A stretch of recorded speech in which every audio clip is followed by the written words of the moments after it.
इंद्रप्रस्थ के राजमहल में महाराज युधिष्ठिर सहित पांचों पांडवों अपनी प्रिय पत्नी अनिंद्य सुंदरी द्रौपदी के साथ सुखपूर्वक रह रहे थे। द्रौपदी को एक वरदान के कारण 5 पतियों का वरण करना पड़ा था। देवऋषि नारद ने इस आश्चर्यचकित कर देने वाले विवाह का संबंध भविष्य से जोड़कर पांडवों को परामर्श दिया था कि वो सभी द्रौपदी के साथ संबंध में नियमों का पालन करें, जिससे उनमें किसी प्रकार का पारस्परिक क्लेश उत्पन्न ना होने पाए। इसके बाद पांचों पांडवों ने द्रौपदी का साहचर्य पाने के बारे में कुछ नियम निर्धारित किए। इन नियमों के अनुसार द्रौपदी को अपने पतिव्रत धर्म को निर्वाह करते हुए प्रत्येक पति के साथ नियत समय तक रहना होगा। जब वो किसी एक के साथ एकांतवास में होगी तो दूसरा कोई भी पांडव किसी भी दशा में वहां प्रवेश नहीं करेगा। यदि भूलवश भी कोई किसी के द्वारा ये नियम भंग हुआ तो उसे 12 वर्ष के वनवास का दंड भोगना होगा। पांचों पांडवों ने इस नियम को स्वीकार किया। दैवयोग से एक दिन एक दरिद्र ब्राह्मण की गायों को कुछ लुटेरों ने छीन लिया। वो रोता हुआ पांडवों के पास आया। उस समय अर्जुन से उसकी भेंट हुई तो उसने अपनी व्यथा उन्हें कह सुनाई। हे कुंती नंदन, धर्मराज युधिष्ठिर के न्याय और धर्म की कीर्ति 10 दिशाओं में फैल रही है।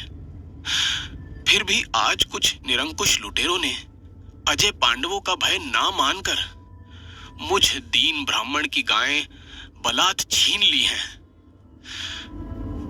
ब्राह्मण ने विनती करते हुए कहा, हे श्रेष्ठ धनुर्धर, आपके बल के समक्ष किसका बल है? कृपा करके मुझ दीन ब्राह्मण को न्याय प्रदान करें।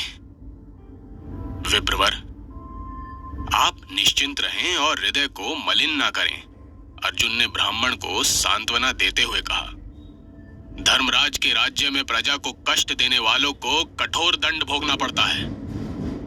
उन म्लेच्छ लुटेरों को भी अपनी करनी का दंड अवश्य भोगना पड़ेगा। आप मुझे बताएं कि वो दुष्ट किस दिशा में गए हैं और आप चैन से रहें। मैं शीघ्र ही आपकी गायें आपको लाकर देता हूं। ब्राह्मण ने संपूर्ण वास्तु स्थिति से उन्हें परिचित करा दिया। ब्राह्मण की बात सुनकर कुछ क्षण अर्जुन ने विचार किया और फिर सेवकों को आज्ञा देकर ब्राह्मण को सम्मान के साथ अतिथि गृह में भेज दिया। अर्जुन के अस्त्र शस्त्र महल में रखे थे, अतः अपने अस्त्र शस्त्र लाने के लिए उन्होंने महल में प्रवेश किया, परंतु शीघ्र ही उन्हें ठिठक कर रुक जाना पड़ा। जिस कक्ष में उनके अस्त्र शस्त्र रखे थे उसमें अब द्रौपदी और युधिष्ठिर एकांतवास कर रहे थे। नियम के अनुसार अर्जुन उस कक्ष में जाने के लिए प्रतिबंधित थे। वहां जाने पर नियम अनुसार उन्हें 12 वर्ष का वनवास भोगना निश्चित था।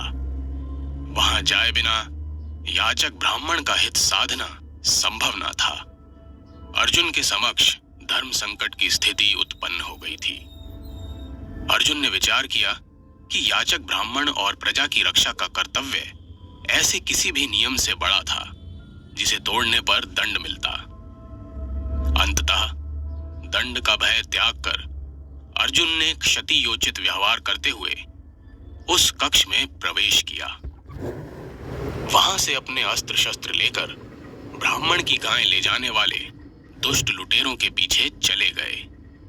अर्जुन का अश्व द्रुत गति से दक्षिण दिशा में दौड़ा जा रहा था। शीघ्र ही उन्होंने लुटेरों को घेर लिया। अपने सम्मुख पांडुपुत्र अर्जुन को देखकर लुटेरों को मृत्यु का भय सताने लगा और वो ब्राह्मण की गायों को छोड़कर प्राण बचाते हुए इधर उधर भागने का प्रयास करने लगे। अर्जुन ने अपने स्थान पर खड़े होकर ऐसी धनुर्विद्या का प्रदर्शन किया कि कोई भी दस्यु अपने स्थान से तिल भर भी ना हिल सका।